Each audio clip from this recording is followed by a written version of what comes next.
Bismillah. Assalamualaikum warahmatullahi wabarakatuh.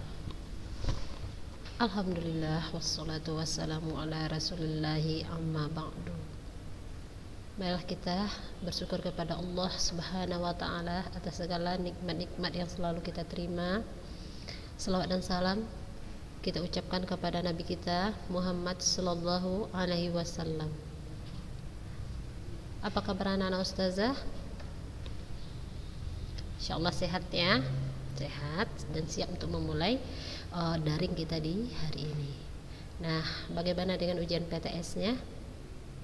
Insyaallah mudah ya, mudah kalau belajar dan dikerjakan dengan sungguh-sungguh, dan insyaallah hasilnya pun memuaskan ya, anak-anak ustazah. Nah, untuk materi kita di hari ini kita masih di bab 3 ya anak-anak ustazah, masih di budidaya ternak kesayangan.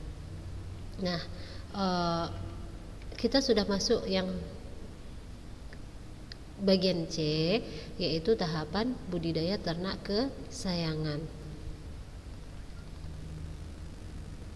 Nah, anak-anak ustazah, di dalam budidaya ternak kesayangan kita sudah mempelajari dari kemarin ya, dari awal kita sudah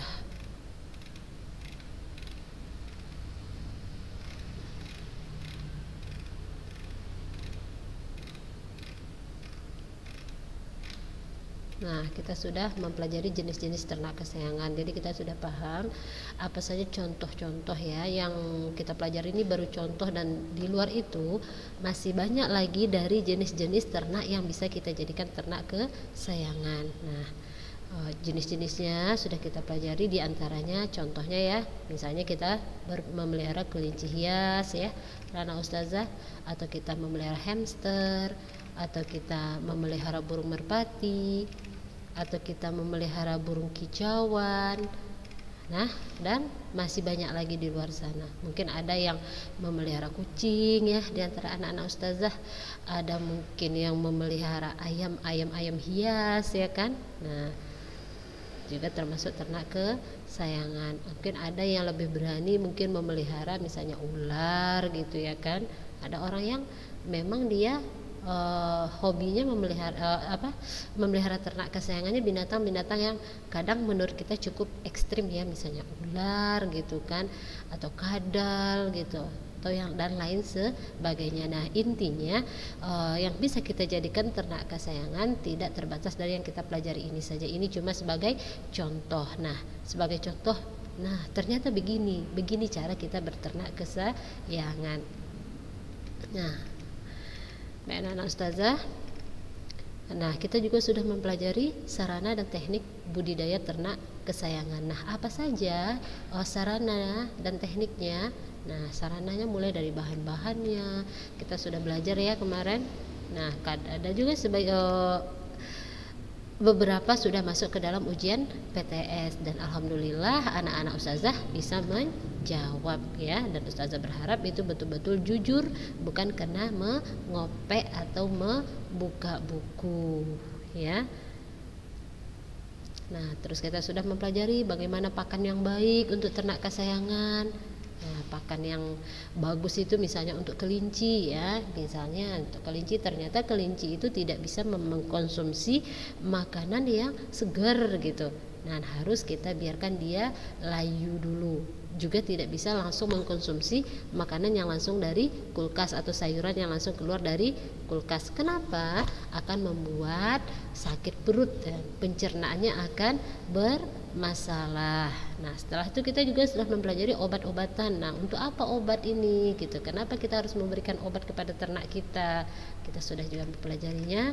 Nah, kita juga sudah mempelajari bahwa ternak sangat membutuhkan yang namanya air ya, anak-anak ustazah ya, karena tidak ada dari makhluk yang terlepas dari kebutuhan yang namanya air.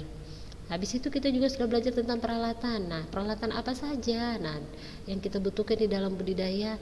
Ternyata kita membutuhkan yang namanya tempat pakan atau tempat makanannya ternak ya kan, tempat minumnya, sprayernya, pembersih kotorannya. Nah, ya. Nah, itu yang sudah kita pelajari. Nah, untuk hari ini anak-anak ustazah kita akan masuk ke tahapan budidaya ternak kesayangan.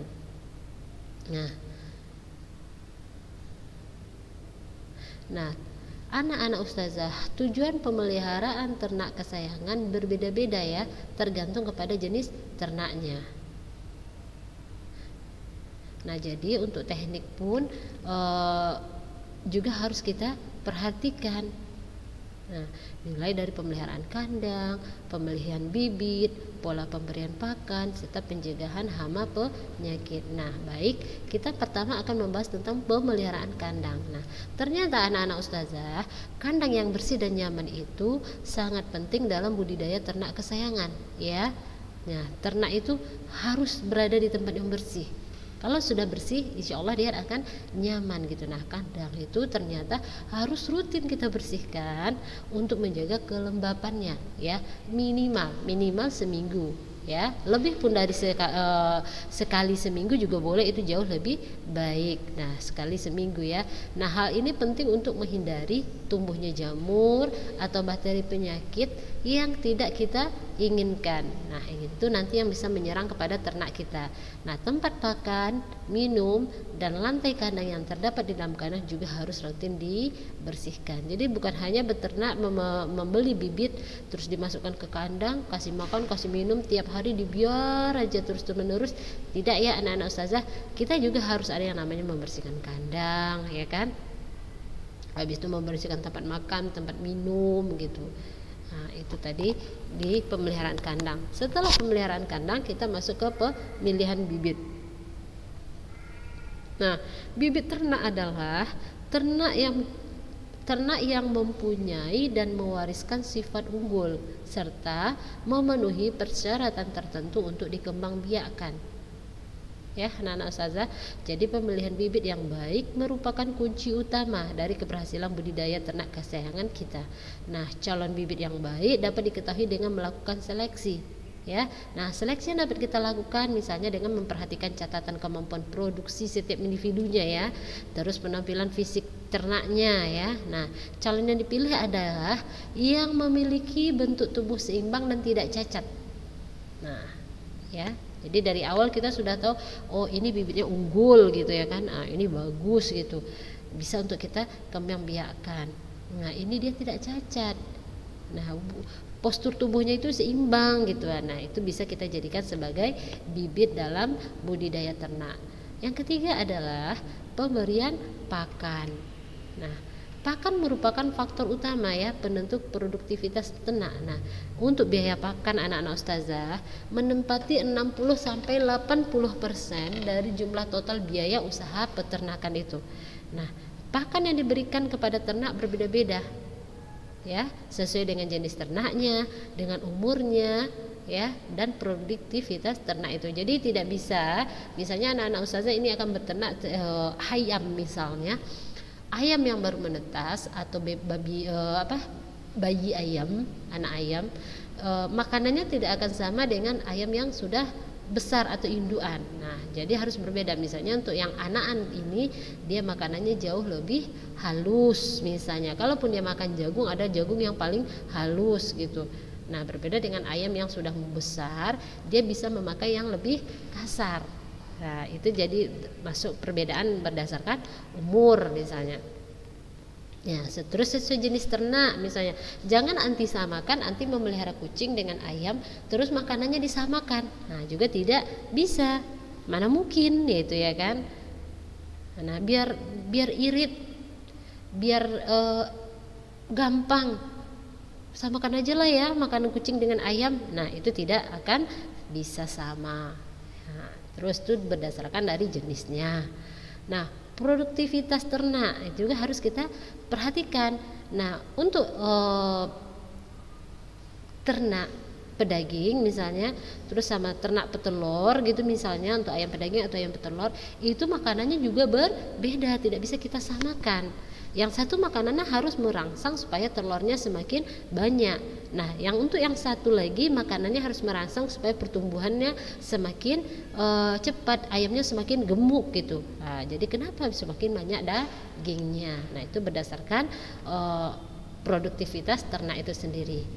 Nah, anak-anak ustazah, pemberian pakan harus berdasarkan jumlah kebutuhan, waktu pemberian dan cara pemberian pakan. Nah, untuk kelinci misalnya harus memiliki 80% tumbuhan hijau, 20% konsentrat. Nah, tumbuhan hijau itu bisa dari sayur-sayuran, konsentrat kita bisa beli di toko pakan ternak. Nah, anak-anak ustazah, untuk jenis pakan hijauan dipastikan harus dalam keadaan layu ya. Kalau untuk kelinci, tadi ustazah bilang, namun tidak dalam keadaan busuk. Nah, proses pelayuannya kenapa?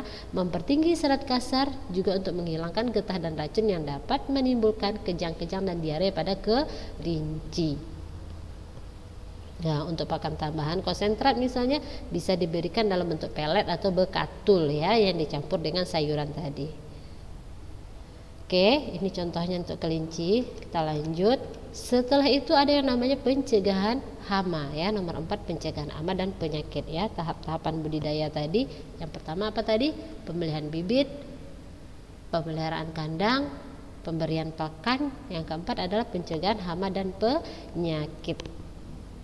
Nah, di dalam budidaya ternak, kesehatan ternak itu adalah hal yang mutlak, yang harus ya anak-anak ustazah ya. Nah, kesehatan ternak sangat erat ya hubungannya dengan tingkat produksi yang berpengaruh pada masalah penghasilan usaha peternakan tersebut. Nah, pada umumnya pencegahan dan pengendalian hama dan penyakit dilakukan dengan cara menjaga kebersihan kandang ya, terus pemberian pakan yang sesuai, memenuhi gizi ya, serta menyingkirkan sesegera mungkin ternak yang sakit. Jadi kalau anti beternak misalnya ayam misalnya atau kucing entah apalah ternak kesayangan anti atau kelinci, jika ada yang sudah sakit di dalam kandang itu segera diambil, dipisahkan dengan yang sehat. Apa tujuannya? Supaya virus atau bakterinya tidak menyebar kepada yang sehat. Baik, anak-anak ustazah. Nah, sehubungan dengan masalah kesehatan, nah beberapa hal juga harus kita perhatikan. Apa yang harus kita perhatikan? Yaitu lahan yang hendak kita dirikan, yang pertama yaitu lahan yang hendak kita dirikan kandang harus bebas dari penyakit menular ya. Namanya ternak, namanya dia akan rentan terhadap yang namanya penyakit. Jadi kita harus betul-betul teliti apakah lahan ini bebas dari penyakit atau tidak, dari penyakit menular misalnya. Nah, kalau misalnya memang tidak bebas, jangan dipaksa untuk membuat kandang di situ, carilah tempat yang lain. Nah, hal yang kedua yang harus kita perhatikan adalah kandang harus kuat, aman, nyaman dan bebas penyakit. Ya, jadi kandang tadi tidak asal berdiri, jadi dia harus kuat ya. Kuat, aman, nyaman gitu kan, kuat ya, misalnya datang angin dia nggak akan terbang gitu ya kan, aman gitu, tidak ada masuk binatang pemangsa misalnya ke kandang itu, nyaman dia bersih, tidak bercampur kotorannya di dalam itu, jadi kita harus rajin membersihkan dan bebas penyakit untuk melindungi ternak kita itu. Baik, hal yang ketiga yang harus kita perhatikan adalah periksa kesehatan ternak yang baru kita beli ya. Jika terdapat tanda-tanda kurang sehat, segera diobati. Nah, ya, anak-anak ustazah harus. Nah, yang keempat adalah jaga kandang dan lingkungannya agar tidak lembab dan bebas genangan air. Ya, agar tidak lembab atau bebas genangan air. Jadi jangan sampai kandang itu kalau hujan air menggenang, itu akan mendatangkan penyakit kepada ternak kita. Yang berikutnya, lakukan penyemprotan di desinfektannya dan proses penyuci hamaan kandang dan dilakukan dan lingkungan sekitarnya. Nah, ini harus kita lakukan walaupun tidak tiap hari, misalnya sekali seminggu harus atau 2 kali dalam sebulan, ini harus kita lakukan untuk menjaga ternak kita. Nah, lakukan vaksinasi secara teratur. Nah, anak-anak ustazah, di dalam beternak kesayangan ada binatang-binatang tertentu yang wajib kita vaksin ya. Misalnya kucing harus kita vaksin kalau memang dia akan menjadi ternak kesayangan kita. Kenapa? Kita tidak tahu entah virus-virus apa yang terbawa oleh binatang tersebut. Nah, sementara dia akan menjadi teman kita, bagian dari kita. Nah, kita harus mensterilkan juga demi kita sendiri dan juga untuk ternak kita itu. Nah, jadi wajib dilakukan vaksinasi. Oke.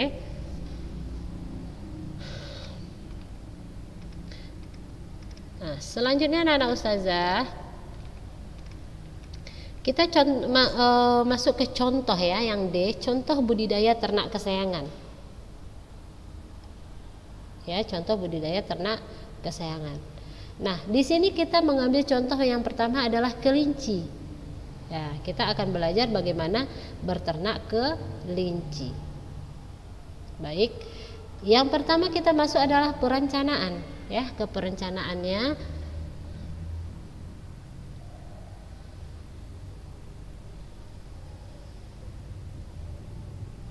Kelinci, pertama kita masuk ke perencanaan. Apa saja hal-hal yang harus kita perhatikan di dalam perencanaan? Yang pertama yaitu menentukan jenis ternak kesayangan yang akan dibudidayakan. Nah, sudah kita tentukan yaitu kelinci. Terus yang kedua, menentukan dan mempersiapkan kandang yang akan digunakan untuk budidaya ternak kesayangan. Nah, di saat kita berpikir atau berniat sudah mau beternak, berbudidaya kelinci, berarti juga kita sudah siap dengan segala yang dibutuhkan, misalnya kandang. Nah, kita juga sudah mempersiapkan kandang. Nah, kandang seperti apa? Kita juga sudah mempelajarinya. Untuk kelinci misalnya kandangnya harus yang tertutup misalnya, atau dia kandangnya yang memang harus gampang dibersihkan gitu. Nah, harus sudah kita perhitungkan. Yang ketiga itu menentukan jadwal kegiatan budidaya. Kapan mau kita mulai? Selanjutnya menyiapkan kebutuhan sarana, alat dan bahan, dan menentukan tugas individu. Nah, apa tugas yang akan dikerjakan? Nah, itu tadi ke dalam perencanaannya. Yang B adalah persiapan sarana produksi. Apa yang harus kita persiapkan? Yaitu bahan-bahan dan alat-alatnya. Nah, apa saja yang masuk ke dalam bahan, kelompok bahan? Yaitu kelincinya. Nah, kelinci kemarin kita sudah bahas, kelinci yang bisa kita jadikan bibit adalah yang umur 35 sampai 60 hari. Kalau di bawah itu dia masih terlalu kecil, dia masih menyusu kepada induknya ya. Jadi waktu kita pisah akan cukup membahayakan si anak kelinci itu sendiri karena takut kekurangan air susu induknya. Nah, yang kedua adalah pakan hijauan dan konsentrat ya. Ingat, kelinci membutuhkan 80% pakan hijauan dan 20% konsentrat. Setelah itu apa yang kita butuhkan adalah obat-obatan. Yang selanjutnya adalah vitamin atau probiotik. Nah, itu termasuk ke dalam bahan-bahan. Setelah bahan, alat-alat. Nah, alat apa saja? Nah, timbangan. Kenapa harus ada timbangan, Ustazah? Penting karena makanan kelinci itu harus sesuai dengan kadar berat badannya ya. Jadi wajib kita timbang ya. Nah, terus tempat makanan minum sudah pasti, pembersih kotoran sudah pasti. Siapa yang tidak mau menyediakan pembersih kotoran, nah maka dia akan cukup berbau-bau dengan kandang kelincinya tadi. Nah, karena dan kelinci juga tidak akan betah dia di kandang yang kotor. Nah, kalau dia sudah kotor berarti kandang itu tidak nyaman untuk si kelinci. Nah, selanjutnya setelah persiapan sarana produksi, yang harus kita siapkan adalah proses budidaya ternak kesayangan. Ya, harus kita ketahui bagaimana sifat-sifat dari kelinci. Nah, kelinci itu ternyata memiliki kemampuan adaptasi yang baik ya, anak-anak ustazah ya, bersifat sosial dan sangat senang jika mendapatkan banyak perhatian dari pemiliknya. Nah, rata-rata umur kelinci itu bisa 5 sampai 10 tahun. Tetapi dengan tata laksana ya, dengan catatan ya, tata laksana pemeliharaan yang baik ya. Kelinci yang dapat hidup 15 tahun adalah dapat hidup sampai 15 tahun, yaitu jika dia betul-betul waktu pemeliharaan itu betul-betul dengan baik gitu ya, sesuai dengan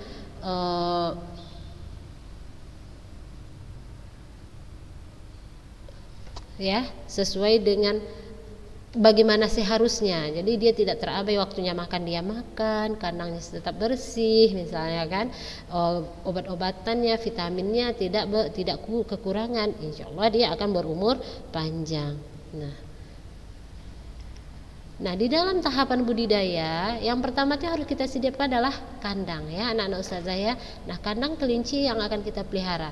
Nah, kelinci berukuran rata-rata 3,6 kilo ya atau lebih, membutuhkan kandang dengan panjang kurang lebih 1,2 meter.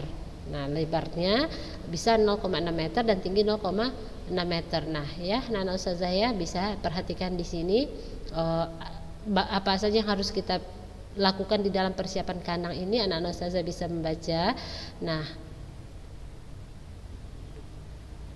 untuk kandang ini kita bisa buat sendiri, kita juga bisa membeli. Kita bisa bangun sendiri atau kita bisa membeli ya anak-anak ustazah ya. Nah, kelinci ini dia adalah binatang yang aktif ya. Jadi dia butuh kandang jangan yang terlalu kecil ya anak-anak ustazah ya. Dia banyak gerak, melompat ya kan, bermain. Jadi jangan menempatkan dia di kandang yang sangat sempit. Itu sama saja dengan menyiksanya.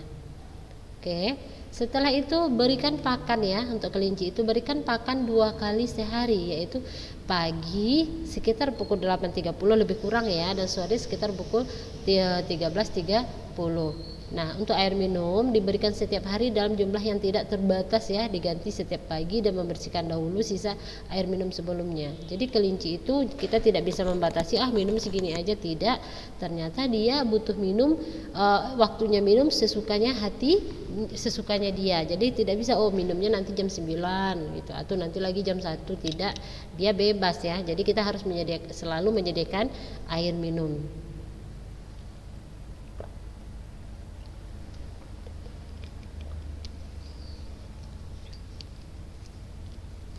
Ingat anak-anak ustazah, kelinci itu adalah hewan herbivora ya. Jadi dia membutuhkan sayuran. Jadi jangan sampai pula nanti sayurannya berkurang akan mengganggu ke pencernaannya. Nah, setelah itu yang harus kita perhatikan adalah pisahkan ya kelinci jantan dan betina ketika sudah memasuki usia puber ya, siap kawin ya.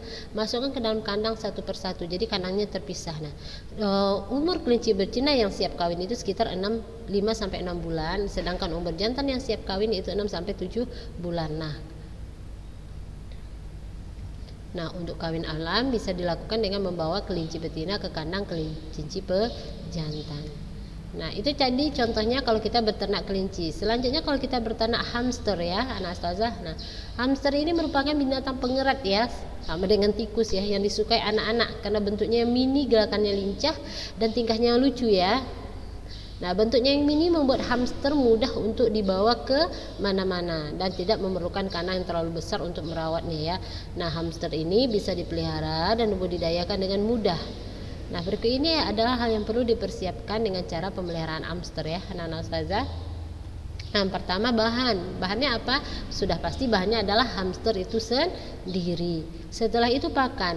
Nah, untuk hamster ini pakannya lebih beragam ya anak ustazah. Dia bisa memakan pelet bisa kita beli di toko pakan ternak.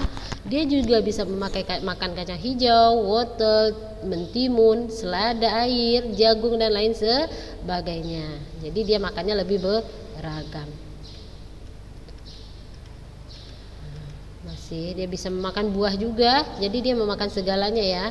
Setelah pakan kita harus perhatikan obat-obatannya ya anak-anak ustazah. Ternyata dalam memelihara hamster itu kita juga harus memperhatikan samponya, pewanginya, pasir mandinya ya, obat anti parasit. Nah, ini obat-obatan dan lainnya dan bahan lainnya yang dibutuhkan oleh hamster. Nah, peralatan anak ustazah. Nah, peralatannya apa saja dalam beternak hamster? Itu kandang hamster ya. Nah, kandangnya sudah ditentukan. Bisa kita memakai kandang plastik, boleh kandang kawat, kandang akuarium pun boleh, kandang baja atau kandang buatan sendiri tidak ada masalah.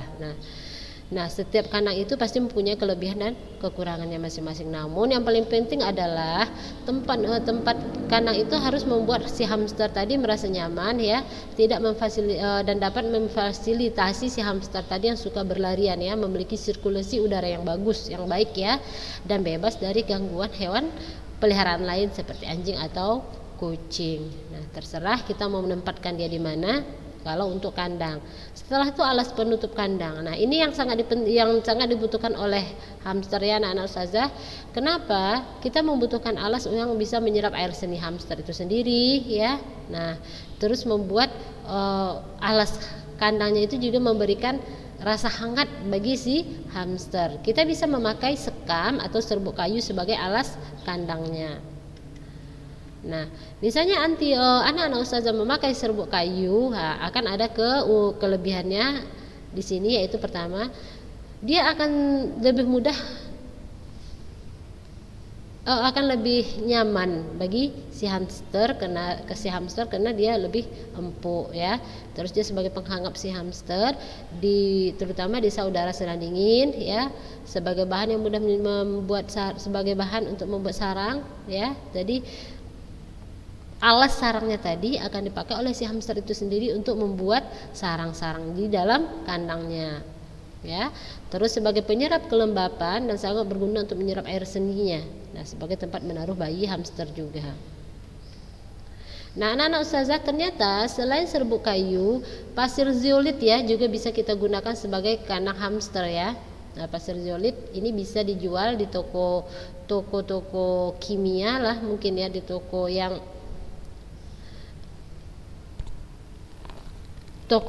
ternak hewan juga bisa, mungkin di kayak pet shop gitu mungkin ya, ada menjual pasir zeolit ini. Nah, biasa di toko kimia yang ada ya.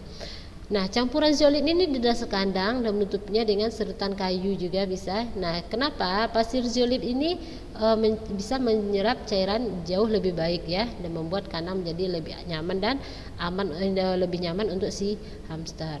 Nah, setelah itu kita membutuhkan tempat pakan dan minum ya.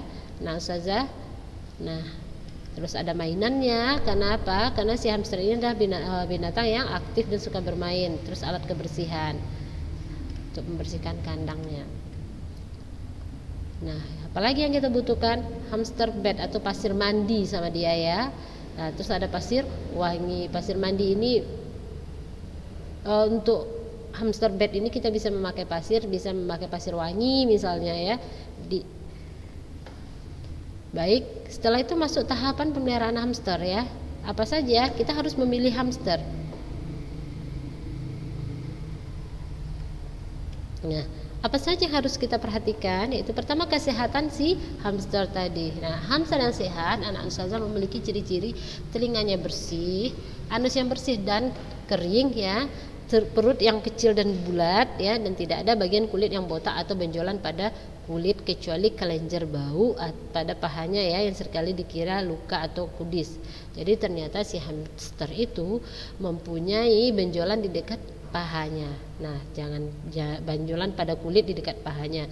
Tapi jangan khawatir, ternyata itu merupakan kelenjar bau ya. Nah, selain itu anak-anak ustazah, hamster yang sehat juga memiliki mata yang bening dan gigi yang sehat, nah, yang tidak tumbuh menumpuk atau melengkung. Nah, itu dari segi kesehatan. Selanjutnya tingkat agresivitas si hamster ya. Nah, pilih hamster yang mudah beradaptasi. Ya, ini dapat dilihat dari perilaku hamsternya ya. Kenapa? Dia suka mengendus. Nah, ketika memasukkan tangan ke dalam kandangnya, sedikit menggigit tangan ya, untuk mengetahui makanan atau bukan. Nah, itu menandakan dia agresif. Nah, sebaliknya jangan pilih hamster yang senang menggigit ya, atau mencakar dengan agresif, dan juga jangan dipilih hamster yang sangat penakut ya.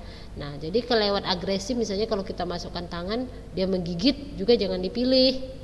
Atau dia suka mencakar, itu juga jangan dipilih, tidak termasuk kepada syarat-syarat dia menjadi ternak kesayangan. Nah, kalau dia terlalu penakut ya juga tidak disarankan untuk dipilih. Nah, biasanya ya hamster seperti itu akan berlari dengan cepat ya, ciri-cirinya berlari cepat, bersembunyi, tidak mau muncul kembali. Nah, itu tandanya dia adalah seekor hamster yang penakut.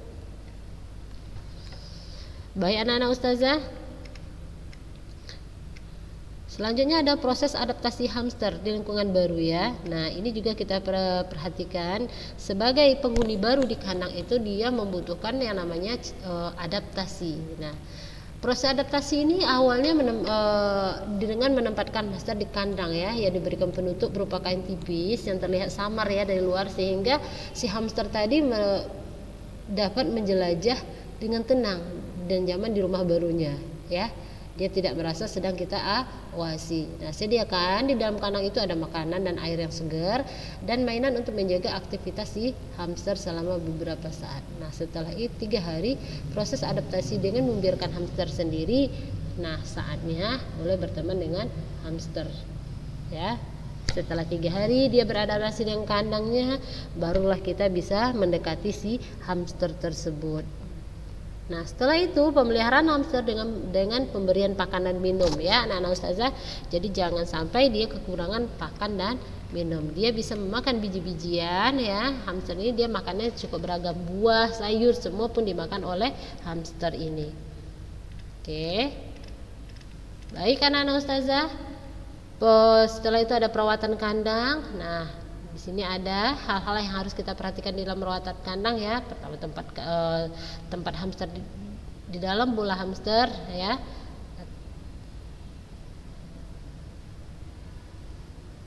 Ya, tahapan yang berikut ada hal yang harus diperhatikan saat membersihkan kandang. Yang pertama dia harus kita pindahkan dulu. Nah, terus gunakan sabun pencuci khusus ke kandang hewan ya. Bilas kandang dengan bersih, terus gantilah alas kandang. Nah, begitu juga tahap berikutnya adalah pemeriksaan kesehatan ya. Jadi dia harus juga diperiksa kesehatannya. Nah, baik, cukup untuk hari ini materinya. Insyaallah minggu depan kita lanjut. Oke anak-anak ustazah. Itu tadi materi kita tentang bab 3 budidaya ternak kesayangan. Insyaallah minggu depan kita masuk ke bab 4 ya. Jangan lupa catatan dilengkapi ya anak-anak ustazah ya. Oke. Semoga anak-anak ustazah paham materi kita hari ini. Jika ada yang kurang dipahami silahkan Japri Ustazah, silahkan bertanya, insya Allah nanti dijawab ya. Nah, berrajin-rajinlah belajar ya anak-anak Ustazah ya. Catatan, ingat catatan dilengkapi, jangan sampai tidak mencatat di setiap pertemuan. Baik, kita cukupkan hari ini sampai di sini. Barakallahu fikum. Assalamualaikum warahmatullahi wabarakatuh.